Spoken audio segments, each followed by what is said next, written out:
Hello, and welcome to today's episode of the Exposure Scientist Podcast. Today, I'd like to talk to you about the continuing conversation surrounding PFAS, PFAS in the environment, PFAS exposures. There's been a lot of discussion, and it keeps growing on addressing PFAS and the human health risk from it, the contamination issues caused by it, and generally how people are going to address it. I was recently at the American Bar Association's conference for toxic tort and environmental law, where there was a lot of discussion on PFAS, PFAS from a legal perspective, PFAS from a health perspective, PFAS from an environmental perspective. Addressing these in such a way with such a volume shows that the issues surrounding their presence in the environment, in manufactured products, and even in human samples is not going away. And I think it's critical and important to acknowledge that this is a problem that you are going to have to deal with in some form or fashion. So, the examples I'll give here is last year, there was a proposed MCL, maximum contaminant level, for PFAS in water from the EPA in drinking water. And on April 10th of this year, those MCLs were finalized. That says that now anyone supplying water that that meets the definition of what I'll say a public water utility is, or a water utility that is supplying water to individuals, is going to have to monitor their water, their potable water, for PFAS. And if there is any exceedances above the MCL, then there are going to have to be mitigation steps. There's going to have to be something to control what those exceedances are.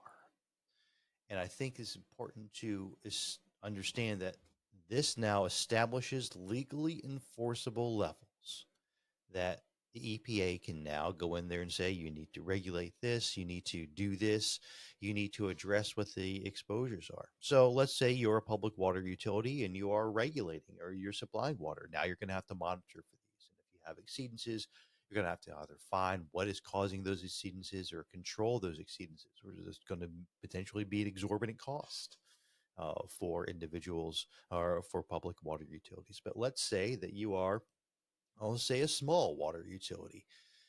What are the potentials that you're going to have to regulate against those? In some scenarios, from what we do from water quality, is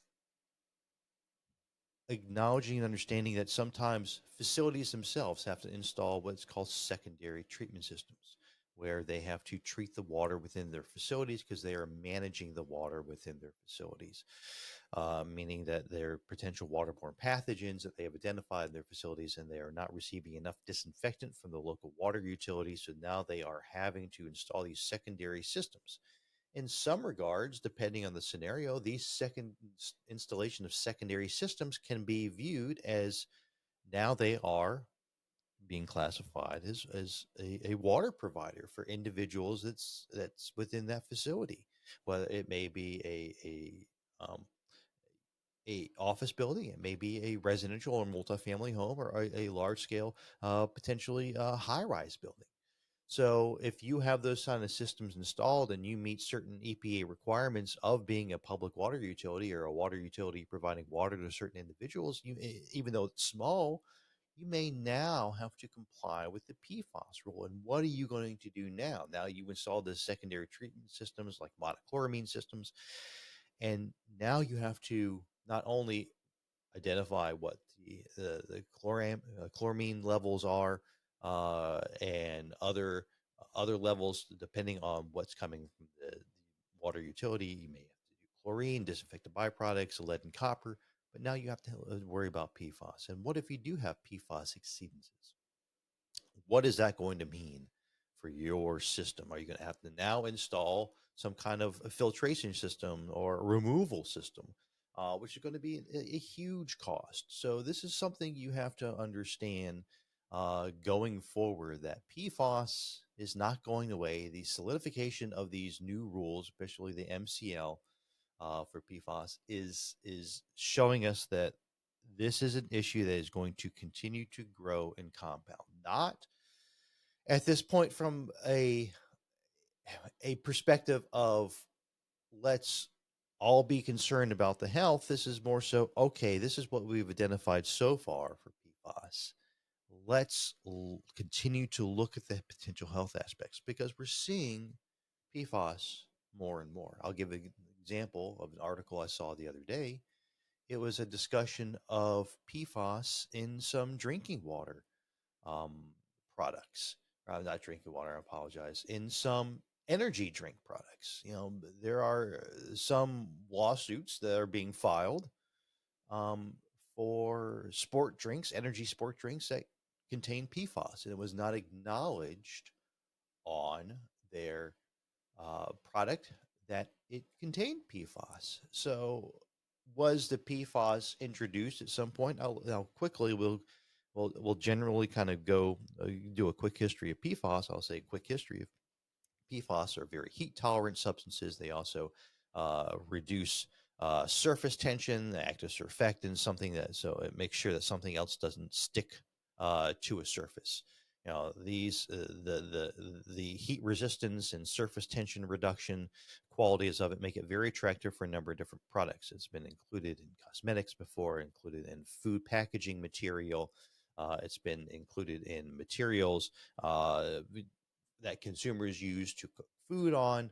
So it is lots of places, and it has applicability beyond just, I'll say, consumer products. So the scenario here that these individuals may be facing from these energy drinks containing PFAS is maybe they used water from a local water utility.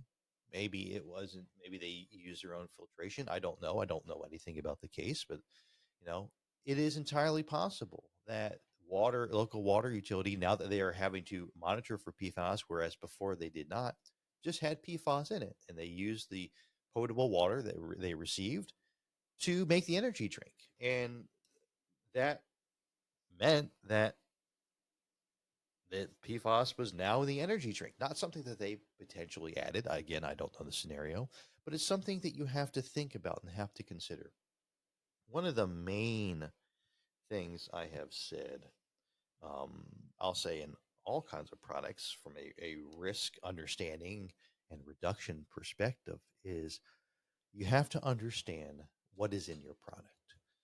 What are you providing to consumers? And you may have a food ingredient that you are setting up specific tolerances for, or establishing specifications for, and saying something has to be within a certain percentage range or not to exceed value. But what if you are not monitoring for it or not testing for it or not understanding that it is there because you don't think it's there? But here's the thing to consider, and it's coming out more and more. You can call it a mislabeling issue, or what have you. But if you, as a manufacturer, don't understand what is in your product or don't know what is in your product, there's I'll say two main avenues. You either know what's in your product by doing a number of different tests to identify what's in there and tracing where the introduction of that particular substance, in this case PFAS, may be coming from, or someone else is going to tell you what is in your product. So, do you want to be on the forefront of it and say, listen, we know what's in our product, we're managing the risk, we've done the risk assessments on it, we've identified that there's a very little risk as far as um, as far as the number of individuals that, based on these theoretical calculations that may be impacted? Or do you want someone knocking on your door, whether it's the Federal Trade Commission, the FDA, and an attorney with a lawsuit that says, did you know this was in your product? And you give a blank stare back because you hadn't considered that it is in your product. That's one thing to be very much concerned about, is someone else telling you what is in your product, and getting ahead of what is in your product, I think is very important. understanding it, knowing the different constituents. If people are coming in and it's something to get, I'll say, a specification sheet from a manufacturer that says, oh, this is what's in this product. Verify what's in there. Make sure you are doing your own tests to ensure that what they are giving you is what they actually say they're giving you, and there's not anything else in there. You don't want something that I'll say is a secondary contaminant or something that may be viewed as being formed during the manufacturing process that wasn't anticipated or wasn't tested for. Have an evaluation done. Have a third party evaluation done for it. A lot of times I'll say, there are people who are specialized. I can go in there, for myself, can go in there and say, okay, what are the potential outcomes or things that we may be looking for? If you're using internal people, what I have seen is a lot of internal people have their own jobs to do. They have things that are from either a human health risk perspective or regulatory perspective or what have you. This is, I'll say an added burden in some regards to what they're doing. They haven't been kept up to speed on PFAS, or they haven't been reviewing the information for PFAS to understand where or what products it may be in.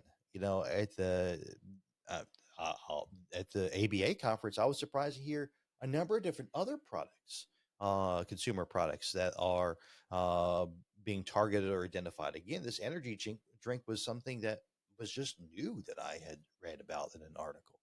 There are other products that are within homes that people are concerned about. So it's that identification of, hey, we didn't think it was in our product, or we didn't know. I've heard people say, well, we don't have the bandwidth to do an assessment or understand what potential other contaminants may be in our products. And I'm not saying PFAS isn't a contaminant in this regard, but it's more so we didn't know the PFAS was even used to manufacture this product. So, there's lots of things to go through. There's lots of things to consider, and there's certain questions to ask. You may be going to some of these providing an ingredient for your product and saying, well, did you use PFAS in the manufacture of this product? They say, well, we don't think so. You say, okay, well, can we see your information? We've sent it off for analysis, or can we see your records to see where your source material is from? And if they say PFAS, or if it's somewhere down a chain and it didn't get translated into what was used, you have to understand why. You have to understand the risk. What is the actual risk from exposure to this? What pathways are being exposed? Is it, from the energy drink? Is it an oral pathway that's being concerned? When you think about drinking water, you'll have to think about this manner. Is drinking water typically is what is ingested. However, we also shower with drinking water. It's potable water. It's not classified as, I'll say, quote unquote, drinking water. It's potable water. That means we can ingest it into our bodies. But when you're showering, it's aerosolizing, you're inhaling what may be in that water as well. Is that a potential pathway that should be considered? I'll say for water or other consumer products that may be releasing PFAS in some form or fashion. So that's a lot to think about. There is help, but it is a problem that's not going away. It is here to stay for at least the foreseeable future, and figuring out how either you as a manufacturer or an intermediary or a facility that sells the product or even an end user, how the risk is going to impact you somewhere along that line. And right now, again, my focus on has been very much on consumer products, but I have also been approached by individuals worried about occupational exposures to this as well. There have been products that are used in certain scenarios that can lead to occupational exposure. For example, I'm not going to mention the company, but there's a company that makes degreasers that are used in occupational settings where they've said, okay, well, up until, you know, a certain date, we now acknowledge that PFAS is in there, even though it may be a small amount. And within a few years, we're going to stop manufacturing it. We're going to stop including it in that product. But it's still something that if you're managing people who are using products, you have to understand if PFAS is potentially in there and what their exposures are. This, for example, was an inhalation exposure that somebody approached me about for occupational exposure. And very much the water aspect is getting a lot of focus, obviously, with the MCL that is now finalized. There's a lot of testing that's going on, et cetera, from the medium of water. But there has been a little to address PFAS from inhalation exposure. And I had approached some laboratories that work, focus on occupational exposures to PFAS from an inhale. And I said, do you have any methods for inhalation? And they said, we don't right now, but we're potentially working on it. If that's something that more and more of our consumers and our customers are worried about, it's something that we have started looking into. And I think that from an occupational standpoint, it's something that is going to potentially have to be understood as well. Do your products contain PFAS? At what level is the PFAS in there? What are the exposures? Are you able to test for PFAS, whether it's for inhalation, whether it's dermal contact? You know, uh, Many times I've seen dermal is not a primary concern for the PFAS, but it depends on the medium that it's in as well. So I think understanding from an occupational standpoint what is in your products, because for a long time, as I was talking with some people about this, they were under they had the understanding that PFAS was not in their product. And then the manufacturer came out and said, oh, well, actually, there is a small amount in your product. And this was just in the recent last year or two that this revelation came out. So you have people that are potentially being exposed occupationally to PFAS. How are you managing those occupational exposures?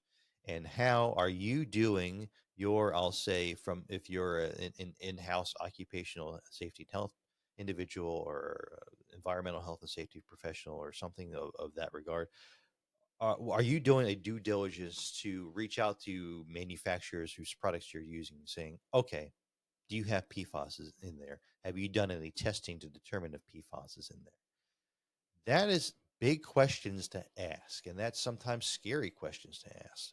But do you want to know what your potential exposures are, or do you want to find out years later that, oops, our products, the products that we were using did have PFAS and we weren't controlling against that? Are you going to be proactive? Are you going to anticipate that these products potentially have them in there? And what are the risks?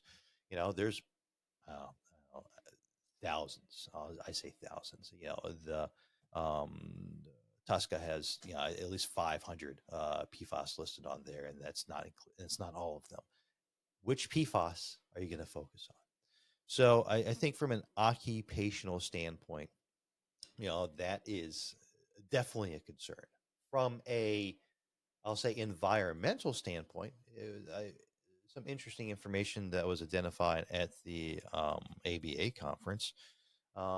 If you have, there's lots of stuff that has gone on in recent years about PFAS in groundwater or in uh, soil contamination that is in the ground that is being have to be dealt with, whether it's um, from brownfields, Superfund, or what have you, from some kind of contamination. There's been lots of settlement talks of water contamination from PFAS that's in the ground, et cetera.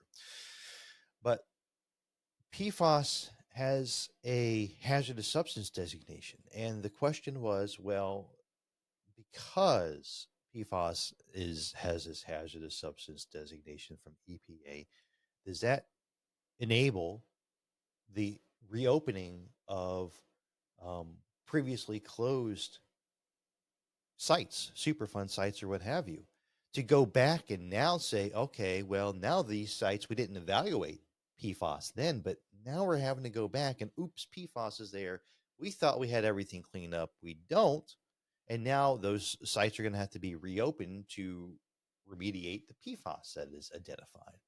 There's lots that is going on in the PFAS space from either a consumer protection kind of exposure standpoint, from a occupational standpoint and even a site remediation or site contamination standpoint that need to be addressed and are going to continue to be addressed. Um, and it is, again, it is not is an issue that's not going to go away. It's an issue that's going to take a lot of money to address, but it's also going to take appropriate research in how we identify risk, how we identify what exposures are, how we identify what human health potential impacts are. Now, earlier this year, CDC put out some guidance, I'll say guidance, some recommendations for individuals to have conversations with their physicians to determine whether or not they should have their blood tested for PFAS. You know, what is going to be done with that data? How is that data going to be informative to individuals and what their risks are? That is a whole new arena that I think is going to need to be explored. Now, we've done research for PFAS and serum levels using NHANES data, but this is not an organized study design like NHANES is. This is an individual going to talk to their physician saying, okay, can I have my blood tested for PFAS? And CDC says that's probably a good idea to tell physicians to do testing for PFAS. How is that data being interpreted? What are the individual risks from for that individual? Are there only limited tests for the PFAS and blood? Is it going to be expanded? Is insurance going to pay for that? And ultimately, what does that mean? Does it mean that they're going to approach their manufacturers or local water utilities and saying, where's my exposure coming from? Or are they going to go talk to attorneys and saying, look, I have PFAS in my blood. Where is that coming from? There's lots of things in this arena that are continuing to move and expand. And again, getting ahead of this PFAS issue. Now, I know a lot of people are going to be playing catch up on this. And I've heard people that have said, we really aren't, I've heard of people that are saying, we really are not addressing this internally.